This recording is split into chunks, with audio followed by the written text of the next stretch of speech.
I'm Kenny from Malbot, here once again for Strange to talk about the new crop of large format cinema cameras. In this video, we will be talking about the highest end, and in a follow-up video, we will be talking about the mid-high end, specifically the C500 Mark II, which I actually purchased, and the FX9. So once Stray gets their FX9 in, we will do this for that. For now, we have the Alexa Mini LF and the Sony VENICE. There's also the Red Monstro, which is just Red's large format camera. You know, you've got tons of frame rates, tons of resolutions. It's all DSMC2.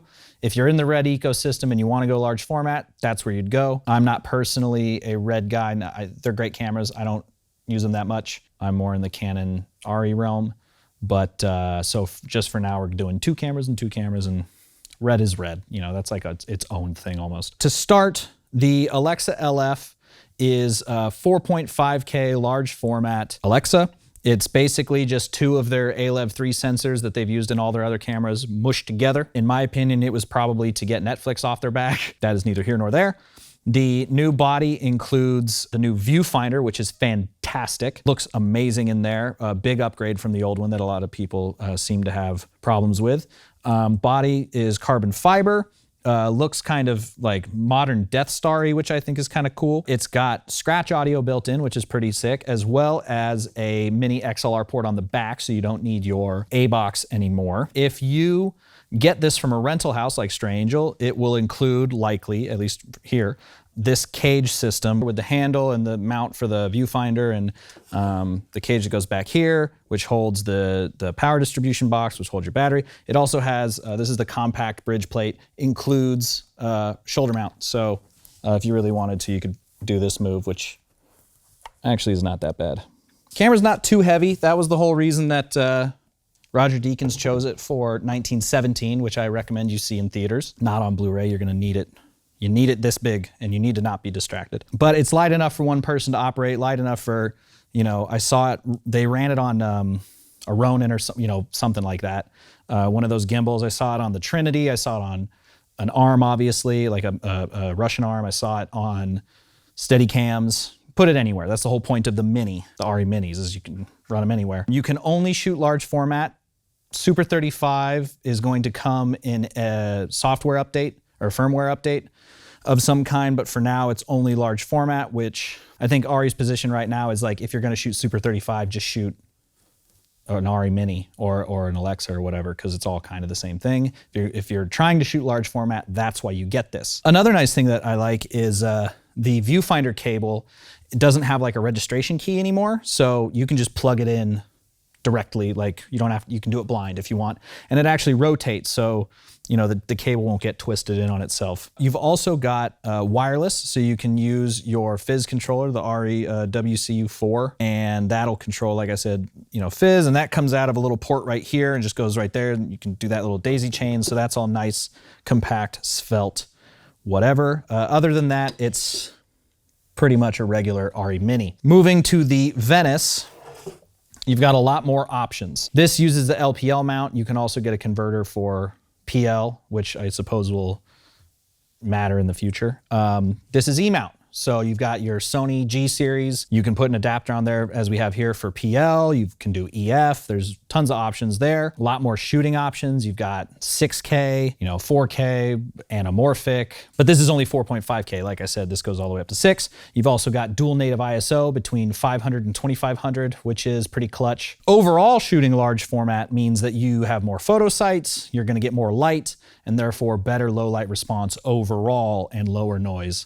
So in general, large format does give you that. As the VENICE is a bigger body, you've got more ports here on the back, handful more options. But because it is Sony and they want to be annoying a bit, you have to use an external recorder here to shoot RAW. Oh well, you also need a license to shoot full frame or anamorphic. Oh well. The menu on the side is pretty much stolen directly from an Alexa Classic, so that's nice because I think that's kind of the gold standard for ease of use and just getting what you need, and not, because like the FS7 or any of those cameras, menu system is abysmal. This has a D-box attached, you don't need it, but that's just nice for here. You've also got audio. This just plugs into the one XLR down there. So that splits it into two. That's a Strangel edition for you. The EVF isn't as nice as that EVF. This EVF is really, really nice. Oh yeah. So this has, how many stops of ND does this have?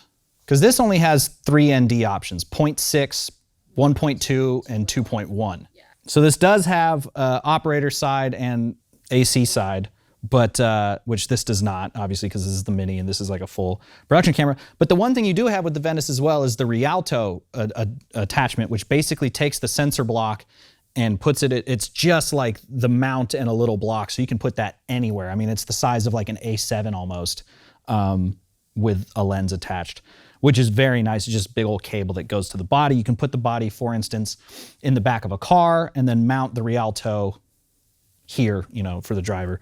And that's nice. But so ND, we got 0.3, 0.6, 0.9, 1.2, 1.5, 1.8, 2.1, 2.4. So you have a lot more options on ND, which I believe is the same as the C500 Mark II. Why would you choose one or the other? Well, for the Arri, obviously there's the look of it.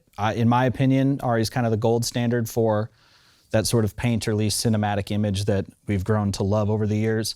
If you are already really familiar or invested in Arri accessories, this works with all of them, so that's good for you. If you want the gold standard, you go with Arri. There's arguments to be made for if you need it, but I know you want it. The Venice is, in my opinion, Sony's best camera ever made. I also really like the F23 if we're willing to go far back, but that's another story. The F55 still rents out like crazy. The Alexa Classic still rents out like crazy. But this, the image out of the Venice is really, really nice. And also it's being rented out a lot now. There's a lot of productions, a lot of television shows. Bad Boys just shot on this. Empire just shot on it. I'm seeing it more and more. I know a guy who owns 3 of them, German DP, because they all have a bunch of money out in Germany. Excellent camera, but it does maybe require a little more technical know-how than the Alexa series of cameras. Oh, one other thing. This only takes these small codecs cards. Now, this is nice that codecs make, it is hot. It says hot on the back, and it actually is hot. So this is a 8 gigabit per second card, which is insane. 960 gigabytes, so about a terabyte. This is nice. You don't need an external recorder like you do with the Sony Venice. Sony Venice, you also need to buy licenses for, you know, full format or anamorphic or whatever, which is stupid. But this is not gonna be cheap. My CF Express card for my C500 is $600 for a 512 gig. And that's supposed to be like a universal standard going forward. So you will run into that problem. These guys are not gonna be easy to find and they are gonna be expensive.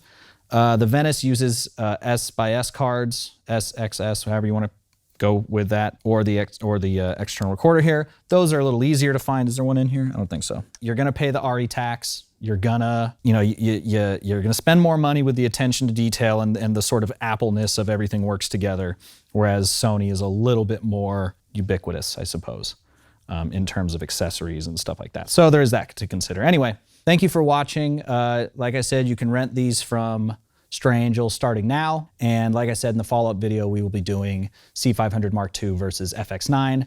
But if you go to the Owlbot channel or my website, you can see a lot more C500 Mark II stuff because I own it.